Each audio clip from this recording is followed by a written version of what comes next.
Alrighty guys, I'm Casey and welcome to a brand new series here on the channel.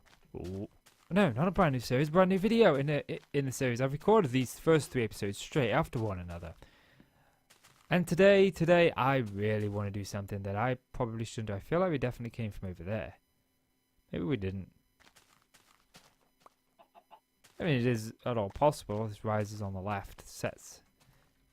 So, oh, this is like the old Minecraft where it used to the mouse used to stay over there. Ah, that was annoying. I think that's because I went full screen with it small and not maximized. I am following the sun, right? Just to be on the safe side. No, the sun rises on the left, sets in the right. I think I was following a piece of cloud. Yeah, I think I was. So we want to go this way. Do we? I feel like the sun's... Maybe it's just the clouds making my perception go off. Because I definitely do feel like we should be going this way. So this episode... You know what? Let's scrap this intro. Let's start at the beginning. I'm so lost in myself. So, welcome to a brand new episode of The Farlands. If you're new to this series is where we are going to find a piece of janky terrain here in Minecraft called the Farlands. The Farlands generate several million blocks out, and the only way to reach them is by walking, because we don't actually have access to a chat or commands. I shouldn't check here for a chat, but even if we did, we're going to walk it.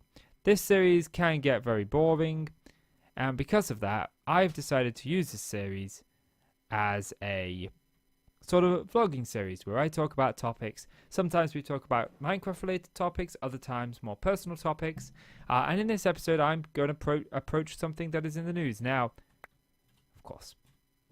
Now, as a general rule, I don't really put much thought into the stuff that is in the news, because a simple story such as Rihanna getting out of a car and stumbling suddenly becomes a case of she was pushed, she's suing the council because she fell down a pothole, etc, etc, etc. Now, of course, she didn't really stumble, and that story is completely made up by me, but my point still stands that the media, they tend to really overhype something. I remember one story in the media, Jeremy Clarkson. I was actually reading his tweets as he was tweeting this out. I check Twitter regular. It's one of my favorite social medias. I was reading him tweeting out about this train journey and how bored he was on this train journey. Now, to me, those tweets, they read as a guy who was just simply bored on a train journey. That is exactly how I took those tweets. However, the media decided that Jeremy Clarkson was bashing the company that he was traveling with, that he was insulting them and degrading them because their train journeys were boring. Now, I've been on a few train journeys, and I will agree with Clarkson here that they are indeed boring for the most part. You know, but that's what the media do. That's what they do. So what I'm going to talk about today is a little bit of a political topic, if you will. I feel it borders it, even though it doesn't, and that's probably because of Brexit and the EU. But because it involves the EU, but it doesn't involve Brexit. It doesn't involve anything like that. I keep my opinions to that strictly to myself. But let's talk about a piece of legislation that is being drawn up for 2022 by the EU. That states that all motorists will now have a camera in their car, all new cars I should say. This doesn't apply to existing cars, but all new cars manufactured from the year 2022 will have certain safety features, such as a speed limiter that will basically limit your car to the speed of the road that you are on. It will use stuff like cameras to detect signs and also GPS data to read the data of that road. And then there's a couple of other things, such as they will all have to have parking sensors or reversing cameras. And I want to talk about why I don't approve of the first part of that, the speed limiting, but I do approve of the second part. And I think because the second part is the lesser of the subjects that I want to talk about, we'll get that one out of the way. So, reversing is a very difficult thing to do in a car. Now, when I'm on my own or when I'm traveling with just one friend or family member, it is relatively easy to do because I can see clearly out of my back window, and if I've got a friend or a family member with me, I can have them get out and help me should I need it, because you can't always judge the distance between you and the car behind through your mirrors. It's one of those things that just sort of comes with experience. But however, when, for example, I take my two friends who are as close to me as brothers, when I pick them up or drop them off home, because they usually come and spend a couple of days with me each month, and they bring their computers and all their gear and stuff, and they don't want to lug it on the bus and I drive, so I offer to go and pick them up. You know, one of them's, I'm 6 foot, one of them's taller than me, a good head taller than me, and the other one's a bit on the chubby side, and well, when they're sat in the backseat of my small car, I don't really have a good view out back. And they do try to put their heads down so that I can see out the window, but it's just not always feasible. And so I think that having a reversing camera or parking sensor would be a really good aid, and I don't feel that it subtracts away from you as a person, because if you don't want to use it, you don't have to use it. The thing that I don't agree with is the speed limiter. Now, I come from a family where quite a lot of my family speed. But I was raised by my mom, and my mom never speeds. My dad will get up to the limit. My mom would usually drive under the limit. She very, very, very rarely goes over 50. But my dad, he would always get up to speed, no problem, but he wouldn't break the limit. But anyway, but most of my family, they do. Now, I don't agree with this for a number of reasons. And my biggest one is that if I want to speed, then that's my decision to make. Not yours, not somebody else's. And while I'm not going to speed ridiculously, I do think there are instances out there where speeding is a viable option. For example, I may get cornered one day down a dark road, and I may want to escape the guy chasing me. And so I put my foot down to get away from him because I am scared for my life. Or quite often, as I do around where I am, there are tractors. I live in the country. I live in a small village in the middle of the country. There's a lot of wide loads and farming vehicles, and just in general, really slow vehicles that you do have to overtake if you want to get anywhere, because they're trailing along at a snail's pace. And when I go to overtake these, I will usually put my foot down long enough to get around them, because I want to make sure that I am on the right side of the road for as much as possible, being the correct side, should I say, not the right hand side, but the correct side of the road. If I am going off into the opposite lane of traffic, then I want to be out of that lane as quick as possible. And so if I have to put my foot down a little bit and speed for maybe 100 yards to overtake the vehicle, I'm going to do that. Now, usually most vehicles, they're traveling at a reasonable speed on a reasonable road, and it's fine. But like I said, I do live in the country, and there are quite a lot of tractors. Now, while these tractors, more often than not, tend not to break the limit because, well, they just can't. You know, I would like to know that if that instance ever occurred, that I could do that safely and I could get around the car. And there may be other instances that I'm just not thinking of, but I think it should be at the driver's discretion if they want to choose to speed or not to speed. I don't think that control should be taken away from the driver.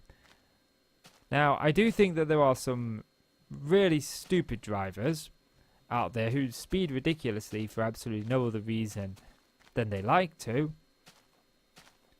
But that's not the case for all drivers. And so I want to move this on a little bit to where I have actually a genuine concern. One of the worries that I have is, how is this going to affect motorists' pockets? And in that term, like, what new taxes are going to be introduced to cover the cost of this? And the reason that I say this is because each year, speed cameras that catch motorists speeding, they bring in millions for councils all across the country. And so, if this is introduced, that means that all of a sudden this revenue stream is now going to start slowly being depleted and eventually lost as we phase out more older cars and welcome more newer cars. And so what does that mean for like taxes? Each year in the UK we get something called a council tax bill. That is, you can pay in whole, it's usually in the thousands, or you can spread over the course of the year. Now, personally, I don't know how much mine is each year because my wife, up until this year, my wife dealt with that. And I never really worried too much about it.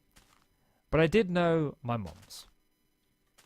And I did know that my mum's equated to only a few £100 each year, whereas mine was in the thousands, which makes perfect sense because I live in a rather large 2-bedroomed house that has an office building and a dining room to it, as well as a kitchen and a living room. You know, I have a rather large front yard and a rather large backyard. I live in a rather large property, and for what I gather, that's normal for properties in my area. However, my mum lives in a very small 1-bedroomed flat. And so the council tax is usually low. However, her bill this year has gone up into the thousands for the first time. It's slowly increased in increments, but then this year there has been a massive jump. And my aunt was complaining about her council tax having this massive jump this year. Now, personally, I don't know how much of a big jump mine's taking, because like I said, I don't know what my bill was like last year because my wife dealt with that. And, you know, I've already sorted my council tax out this year. But I'm worried that maybe if this legislation is introduced, that maybe we're going to face the reality that there's going to be something else added to our council tax each year. You know, you get a list of the stuff on it that you pay it for, you know, whether it be the NHS or the fire station or your council or your city's council, etc., etc., etc., so on and so forth. But I really do worry that maybe this will affect us financially as well. Now, personally, I don't have much to worry about. I'm not in the financial position where I can go out and buy a brand new car. I mean, maybe I could get it on credit, but I try to stay away from that as much as possible. But when it comes to actually, you just plant these now. But when it comes to actually being able to afford several £1,000s for a brand new car, it's not really within my budget. And so, I don't really have to worry about this too much, because it's not going to affect me for a few years. But I worry that it will. Now, I normally agree with a lot of the decisions made. I agree with the cut down in sugar. I don't agree with the sugar tax, but I agree with the cut down in sugar in products because there's no need for all that sugar. But at the same time, I've probably got the biggest influence with me in my head is when it comes to freedom. Everyone should have their own freedom. You should be allowed to do what you want as long as the choices that you make and the actions that you take only affect you and nobody else. I believe that you should be able to do it. But the reason they're introducing this is because of the amount of people killed because of speeding each year. And I don't know where they get their figures from, but I worry that maybe they don't take into account other things when putting together these figures, when creating these figures. I worry that they don't take into account other things. And one of those other things being that it's not always speed that kills. Now, the speed limits in England are bonkers, to say the least. They are completely wrong. So I'll give you a couple of examples. There's an A road that is literally just a couple of miles outside of my village. And like I said, I live in the country. There are no houses on either side of this hay road. There are farms with mass fields between them and the house. And there are a couple of pubs, a couple of filling stations. But for the most part, it's just open land. And yet, this piece of road that is dual carriageway, so there's 2 lanes of traffic on either side. And at some points, it even goes into 3 lanes of traffic. This piece of road is set at 50 miles an hour. And there are cameras making sure that you are doing 50 miles an hour on this road. Yet, that's not how you place a crafted table down. Yet, the road, in my opinion, is perfectly safe to be doing considerably more than that. You know, you could do 70, maybe even 100. I wouldn't do 100 because that's above the limit, and I'm a good boy when it comes to driving, but I value my license. Took me years to get. Actually, it only took me a few months when I finally went for it, but you know, so it's a financial thing. Yeah, you could easily do 70 on that road. It makes no sense as to why it is 50. It's not even like it goes around any bends. I think there's one big corner on the entirety of the road, and the road stretches for over 10 miles. On one corner in that entire... I don't get what they were thinking of when they decided that it was going to be 50. I've never heard of a single accident on that road. And I've lived here since I was 10. Now, that being said, there has been quite a few fatalities on the roads just outside of my village. We get about 1 fatality on the roads outside of my village every year, on average. Unfortunately. Now, what that tends to mean is that you would think, okay, well, that's why these limits are in effect. Well, no. The road that has claimed the vast majority of those lives, we call it hollow. And the limit on this road is 60. The amount that I've ever done on this road is 50, and that is on the long straight just before the corner. The reason that I don't do 60, and the reason that I take the vast majority of the road at just 40 miles an hour, is because that road... My apologies, that was the mother giving me a call. And my mum, she has this really bad habit, right? She'll ring me. And she's one of them people that if she rings you, you don't answer. She always rings the second time. So she rings, and I slide my phone up, as you do to answer it, because you have to slide my phone up to answer it. But my thumb is still on the screen, and it clicks the ignore button. So I immediately click my mum's number to give her a call back.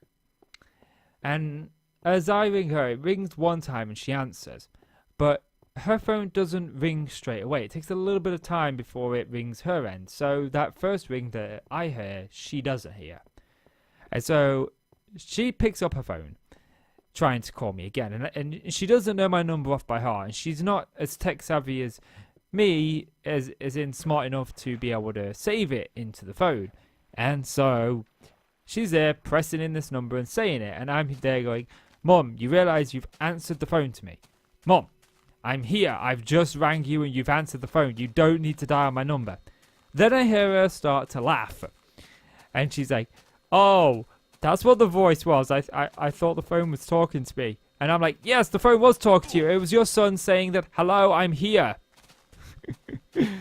and in that whole thing, my dog has now decided that it's perfectly fine to lay right in front of my chair. So now I can't nudge my chair to my desk. So I'm about a foot away from my desk doing this bit. Now anyway, where was I about this EU and the driving bit? Yeah, the road Harlow. And anyway, this particular road has claimed a lot of lives since I've lived here. Is that just a chunk that hasn't generated? Nope, that's just a gravel pit. But anyway, Despite claiming several lives, the limit on this road has never been changed. It's still 60. Now, to be fair, not a single accident on that road, I believe, was the cause of speeding.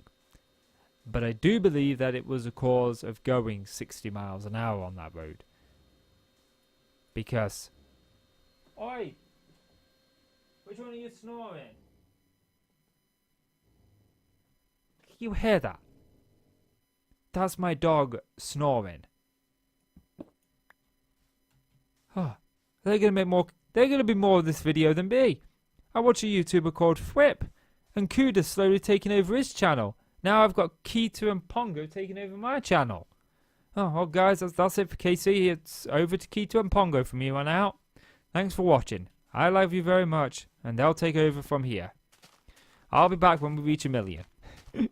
But anyway, this road is, like I said, I live in the country, so this road has bankings each side of it, very steep bankings, with a lot of hedge and woodland. And so when it rains, all of that gets gushed down into the road. The road often is flooded only by a couple of inches, but it's flooded a little bit. And so when it's wet, driving down that road is a disaster. And I do mean a disaster. My cousin, again, he's a very slow driver. He's one of the few in the family who drives slow. He's gone off on that road a couple of times. So much so that if it rains, he will not use that road to leave the village. He will go the longer way. And I always usually go the longer way anyway. But that's because I enjoy that scenic route a lot more. And it makes a lot more sense to go that way anyway, safety reasons. It's very, very rare that I will go down this road. I will usually either detour through the next village, taking me about 5 minutes out of my way, or I will go in the complete opposite direction because I have to. It's like a triangle. I live at the bottom. I live like here, and where I want to go is here, and so I can go this way, like that, and like that, or I can go this way through the town, through the village, and that way, or I can go this way. So going down this road cuts off a little bit of time, but I can either go this way or this way. This way is more scenic and more safer. But this way, there's next to no traffic. It's all roundabouts to get to the town. This way, it's all traffic lights. So I think the actual length this way is shorter. I do believe that the actual length that way is shorter. But the other way is less stopping. There's 1 junction and 3 roundabouts. And you don't hit a traffic light until you actually reach the town. So. But yeah, anyway. I just want to just put a theory to the test here. But anyway, as I was saying. Oh, hello. You've got a different texture underneath you. But yeah. So this road could be much better done at, say, 40 miles an hour limit. That road needs another one.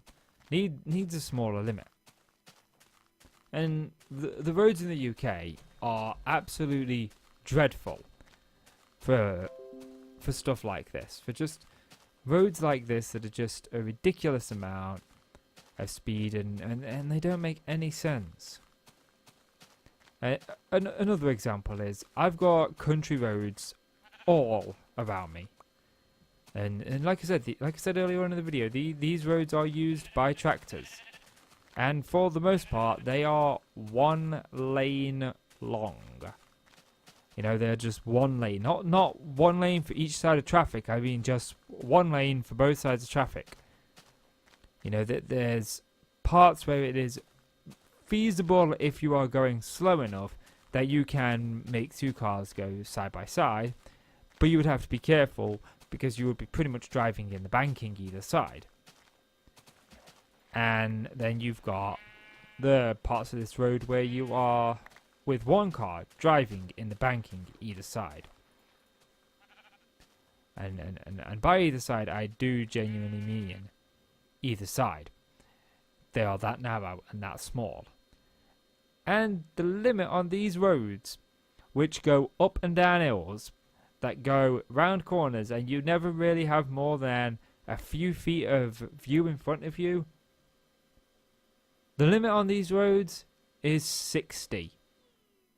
And these roads have claimed lives because of people doing 60. Because you're doing 60, you're moving that fast, you can never tell if somebody is on the road ahead of you.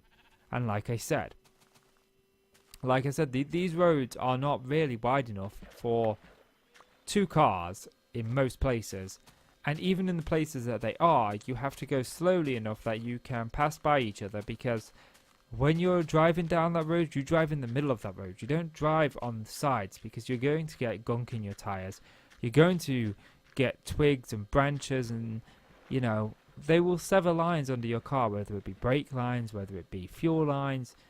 You know, the roads really are made just for one lane of traffic, and they're really made for tractors more so than anything else.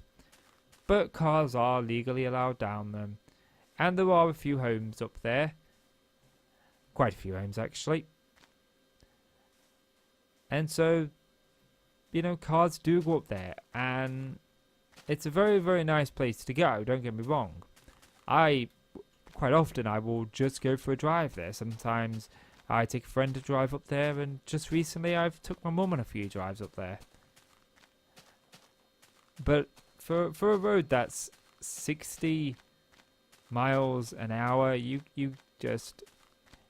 I wouldn't do 60 if you paid me to do 60, because I value my life, and I am pretty sure that if I did 60, that I would have to be very, very lucky, because there could be another car coming in the opposite direction at any given point, and I won't know until I am literally feet from them. And I'm not talking a few hundred feet. I'm talking only a few feet at most, a couple of cars' length at most. Because there's that many corners, that many turns, winding roads. I would really love, if that road was cornered off, I would love to go rallying up that road. Because it's a really good rally track, and each side of it is just fields. So if you come off, you're going to be safe, because it's just fields. With like primrose hedges and stuff. But there's not like really big trees. There are a few, but they're very few and far between. But I wouldn't go fast on that road unless it was cornered off. And I knew for a fact nobody was on it. And I would have to be in a rally car with a roll cage. Because I want to live. But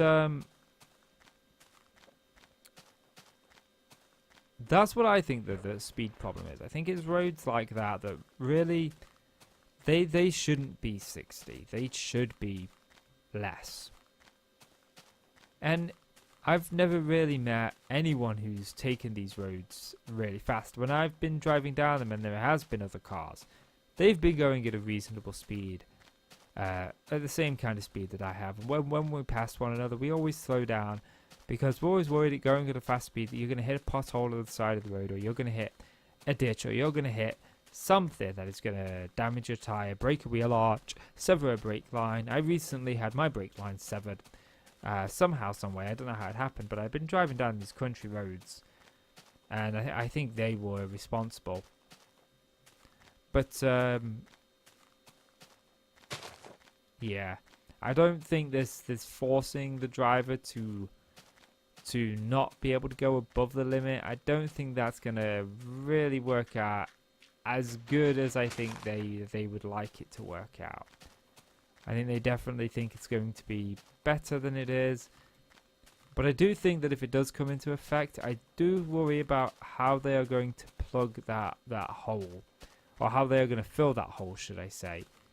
That it's going to leave behind. Because as more and more motorists get more and more up-to-date cars, that means that speed cameras are going to slowly be reducing the amount that people bring in. And while I don't think that we should be getting money from speed cameras, because I think that they're there to keep us safe, I think that some of them are there for just financial gain. Like I said, the A road that's a dual carriageway, that road never gets flooded, there's no danger on that road. I would drive, if it was legally allowed to, I would drive hundreds of miles up that road, no problem, because it's safe. It's a long stretch road, and it's 50. It's 50 the whole way. And there's cameras every mile or so on it. And they're them cameras that will check your speed to make sure you didn't get from destination A to destination B in a fast enough time. And for that reason, I think that they are just there for making money. That being said, I've never known a motorist go down that road and actually get their ticket. So they may be one of those sets of cameras that just simply isn't turned on. I mean, that is always possible. Now, that being said, maybe they are turned on and people don't talk about their speeding tickets. There's a stretch of motorway near the city, and two of my wife's uncles both have been caught speeding on that stretch of motorway. And it's absolutely ridiculous because the entire motorway is 70. Apart from this 1 mile stretch, there's this 1 mile stretch of the motorway that is, quite simply put, 50. And it's only for a mile. And if you blink, there's one sign as you enter it on either side. And that is it. And so if you didn't know, you know, often they don't know until they've been caught that it's actually a speed camera. There's a speed camera there. They've been caught speeding because there's one sign. And when you're on a motorway, if you've never driven on a motorway, it is one of the more scary roads to drive on, if you will.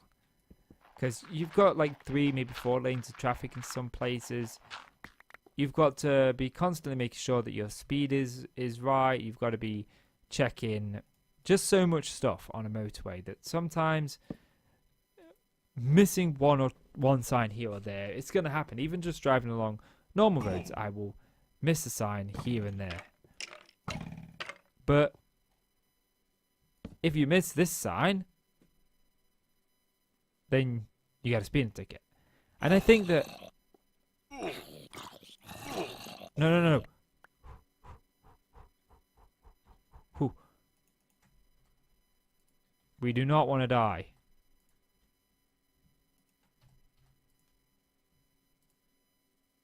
Can I finally sleep? Oh no, we're going to be set back. We're going to be set back. We're going to be set back.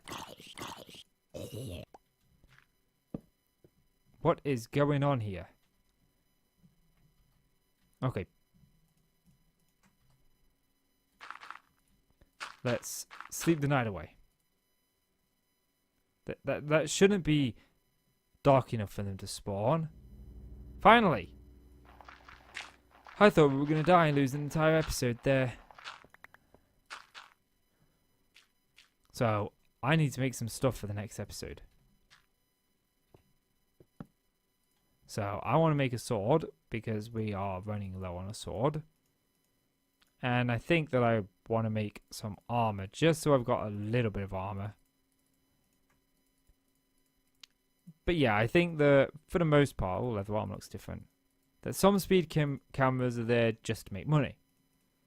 And because of this, I feel like, well, if they suddenly take these speed cameras away, there's going to be a huge hole of money that they're going to have to fund some way somehow. And I worry that that's going to hit us motorists. But yeah, I think that's going to call it for this episode, guys. So if you have enjoyed the video, please do consider leaving a like. It really helps out the channel and I really do appreciate it. So please do leave that like. And click subscribe if you want to see more from me. Guys, I'm Casey. I want to thank you so much for watching. My boat's all the way over there. And I'll see you in the next one. Bye-bye.